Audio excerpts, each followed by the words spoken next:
Hello and welcome to another edition of Sand Shark Bites. I am your host Justin Jarrett, joined as always by James Duffy, for whom I have no clever nicknames this week. Yay!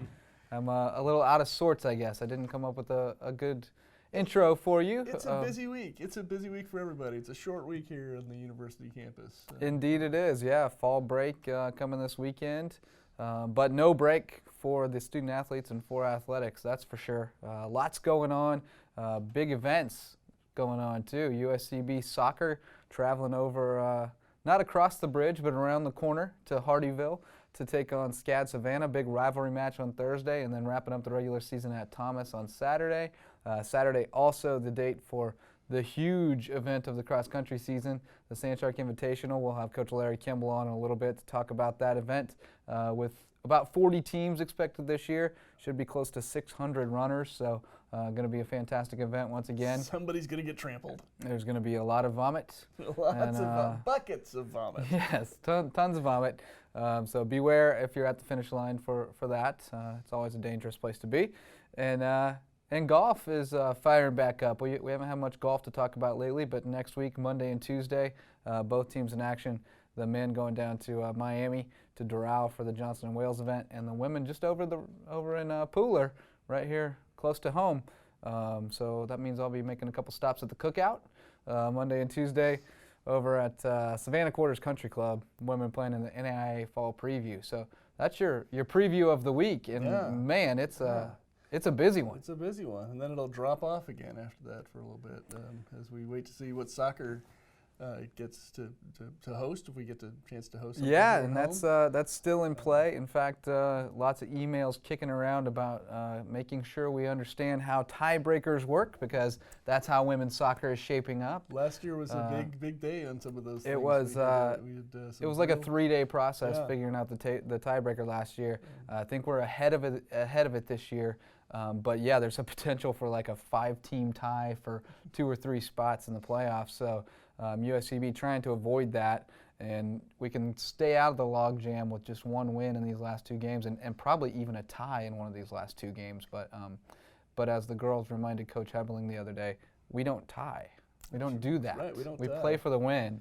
And we have played for some great wins over the last week. We have, and oddly, perhaps the best performance of the year came in a loss on Thursday, a 4-0 loss to Kaiser, number 8 team in the country. But man, what a performance! The first half was phenomenal. Could have very easily turned ugly quickly and did not. It could have been 9-0 had not some great things happened. Yeah, I mean the girls played exceptionally well against a really good team. Just 1-0 at halftime. Gave up a couple in the second half. One of them on a penalty kick, but really played well. 3 seconds of USCB soccer ever on the penalty kick in the first half. Quite possibly. Pascal Rocco with a double save, stopped the penalty kick, and then got up and stopped another shot. That was phenomenal. She continues to play well in goal. Haley Pena and Alex Radu playing their little cat and mouse game. Haley's still the single season leader in goals and points, but she's just got a 1 goal and 1 point edge on Alex, who just keeps pace with her every game. And Alexa Muffley keeps adding to her career lead for points and goals with another one against Johnson & Wales. She had yet another. The picture on the homepage of uscbathletics.com of Alexa Muffley 4 feet over the defending player, post header, ball in the air, ponytail straight up. That pretty well sums up Alexa's past few games. She has just been awesome in the midfield, including against Kaiser, just dominating the midfield and really the heart and soul of that team at times. And she has been lately, as well as with Haley and Alex, and Aaron Decker playing exceptionally well up top. Just a fun team to watch right now. And hopefully, despite the fall break starting off, we'll get a good crowd over to Hardeeville on Thursday to check out USCB against SCAD. SCAD undefeated in the conference and trying to wrap up the regular season title. So time to play a little spoiler. Time to play a little spoiler, a little night game, little night soccer. It's always exciting over there. Yeah, 7 o'clock game, and it's always exciting when we go over there. The crowd is always pretty hype. They try to draw a big crowd with free pizza for their students, but our students always come out strong too. Hopefully the fall break doesn't mess us up there, but That's right. but it's going to be a big one. Hopefully we can come away with a result. And Coach Kimball's coming on to talk cross country. I understand you'll be missing this one. I will be missing this one. I even bought my own bullhorn since last year. We got out there, and I really felt like I needed my own bullhorn to walk around. I saw the starter walking around with it. I was like, I need one of those.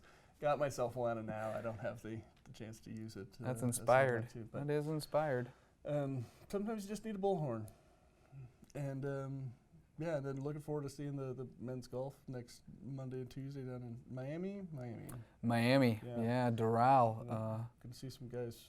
I've had to postpone some due dates on some papers to budget for some players to free up their time, and we allow for that. Yeah, looking for a good showing from them. Their next to last event of the fall, and the women playing their last event of the fall. It's hard to believe we're already almost at the end of the season here. And looking forward to softball. We had some softball over the weekend. We did have some softball, as a matter of fact. I was not able to get out for any of it, but some good performances. Went over to Savannah and defeated Armstrong State. Knee Atlantic. And played, what, a 12-inning game or something? Yeah, something crazy like that. Fall softball is a different beast. They don't really play by normal rules. Yeah, they're playing softball to be playing softball. But outplayed a strong NCAA Division II program, so that was a great showing for a team that has a lot of new players, a lot of freshmen in key roles, and then picked on somebody their own size. They're actually a little smaller.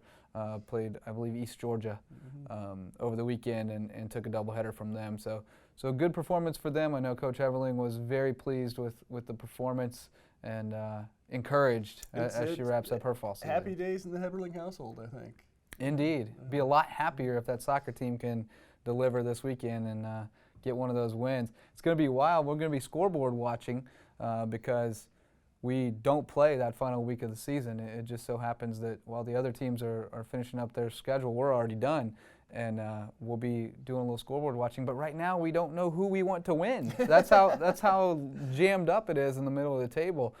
We can't figure out who we want to win. So that'll start to take shape over the next few days, and we'll have a little better idea of what needs to happen to A, get into the playoffs, and B, potentially host a first-round game. So we may have some watching parties between then and now. Indeed, yeah. Catch the live stream. Just about everybody in the conference is streaming nowadays, so we can keep an eye on things. But yeah, that's your recap. That's a snapshot of what's happening with USCB athletics. I don't think we left anything out. No, felt like we breezed through it.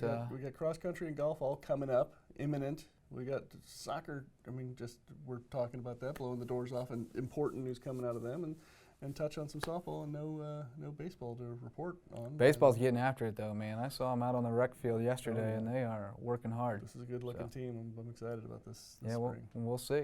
I haven't seen them play baseball yet, but I know they're working hard. Well, we're going to talk a little more cross country next. We've got Coach Larry Kimball joining us on Sandshark Bites. Joined now by Coach Larry Kimball, and Coach, it's become an annual occurrence that we preview the Sandshark Invitational here on Sandshark Bites, and always fun to talk about this race. Even more fun when race day comes around, and it's going to be another huge race. About 40 teams expected, mostly NAIA this time. We had several D2 teams last year, but scheduling didn't work out for that this year. But mostly NAIA squads and some of the best in the country. So what are we expecting on Saturday out in Hardeeville? Again, 40 teams. Men's will start at 9 o'clock. Women will start at 9:45. Right at the Hardeeville School on Hurricane Alley, I guess it's called. And we run a lot in Jasper Park, and also Michael Hubbard's property out, we call it the Cooler property. And we just expecting 300 people per race. It's going to be a good one.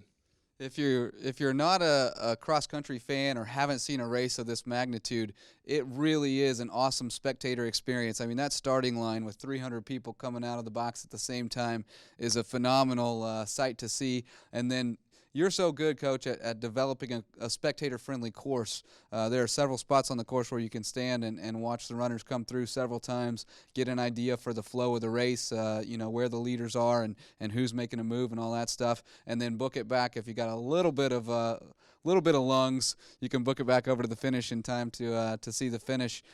Really a great spectator experience. It absolutely is. On the women's, first of all, on the men's race, you're going to be able to see them 4 times by standing in the same spot On the women's, you'll see them 3 times by seeing the same spot right at the start-finish line area. And then we'll have the voice of Sand Shark Cross Country, John Stannis, an alum who will be coming back to do the announcing. And so we'll have people at the 1, 2, 3, and 4 mile mark reporting back to John. So he'll be announcing who the leaders are and what it looks like out there. Yeah, it really is a cool experience. You may think it's not a spectator sport, but it certainly can be when the race is designed right. And we're going to have a heck of a race, I think. Who are some of the top teams to keep an eye on? Well, I think on the men's side, first of all, number 8 in the country, Dalton State from Georgia coming. And then also Milligan is back from Tennessee. SCAD Savannah just popped into the top 25 this past week. So those will be the top 3 men's teams. On the women's side, Shawnee State from Ohio making their first appearance here. They're number 11 in the latest NAI polls. And then you have to look at Milligan.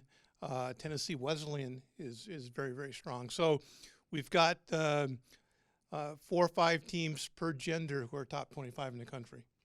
All right, so that's going to be exciting. Any of the individuals we should keep an eye on, or any of those course records in peril this year? It depends on the weather. I think we're looking right now at about 60, 62 degrees at the start of the men's race. No rain, so pretty good conditions, I think. On the men's side, the gentleman, Evans Kira from Embry-Riddle, has the course record at 24:06, I think. I would be surprised if that's broken, but you never can tell. But I suspect we're going to have probably a half dozen runners who will be under 25 minutes. On the women's side, the course record is 17:18. There could be some fireworks there. We're hoping that there's a woman from Shawnee State who won the pre-national meet up in Charlotte 2 weeks ago, and she's very, very good. And we're hoping that our own Betsy Douglas will be in the top 3. She finished 4th in the pre-national meet. She's looking to go under 18 minutes. That's the goal for her for this race. Betsy has had a teammate nipping at her heels lately. Abigail Lackey really coming on strong, having a great first season at USCB. Kind of give us an idea of what your expectations are for the Sand Sharks and what would be a success this weekend. Well, I think on the men's side, first of all, I think our number 1 individual will be Nick O'Neill. Nick has run 25:40 on this course, so I suspect he's really chomping at the bit. He didn't have a great race at Charlotte, so he's loaded for bear to take this one out. After coming back from an injury is Jack Manisotis, the Hilton Head kid, who was a transfer from University of Florida. He was a state cross-country champion in high school, and we're going to put the reins on him hopefully for the first 3 miles and then let him go. Chase Rodas, senior, will be making his final appearance at the Sand Shark, and so I suspect we're going to be okay on the men's side. I think we have 5 or 6 runners that will be battling out for our number 5 positions. On the women's side, we mentioned Betsy. Abigail Lackey had a 1.5-minute PR up in Charlotte. She ran 18:38 for 5K. We're looking for a breakthrough race this year from Jamie Thomas, our young woman from Vermont, who's a junior. And then Hannah Johnson should be our number 4. Hannah's from Ainer, South Carolina. She's a freshman.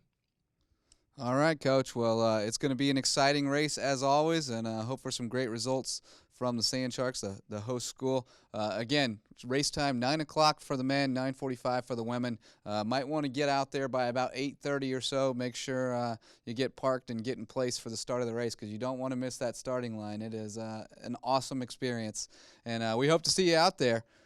Right back with more here on Sand Shark Bites. At the University of South Carolina, Beaufort, we offer small classes, individual attention, and an affordable education in an atmosphere that fosters diversity and achievement. We are students.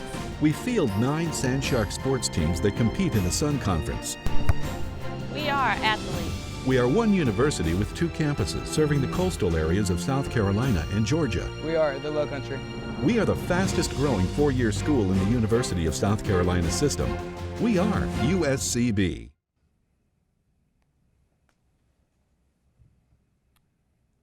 Well, I don't know about you, but I'm fired up for some cross country. I'm telling you. You're gonna miss all the fun. I know. It's gonna be awesome. I know. It makes me sad. Yeah, Especially because I know that Nick O'Neill's out there gunning for my job. that's true. Yeah, we might have to have him back on the program. He was a fine guest, and yeah, he's got designs on being my co-host for sure. I am. We're planning a traditional Canadian Thanksgiving for all of our Canadian students next year. We're really putting that together. Sounds good. That's my plan. Yeah, you can never have too much tryptophan. That's right. I feel like I've had some today. I'm a little nappy. It is the Wednesday before fall break. It is a nappy day. I don't get a fall break. Uh-huh.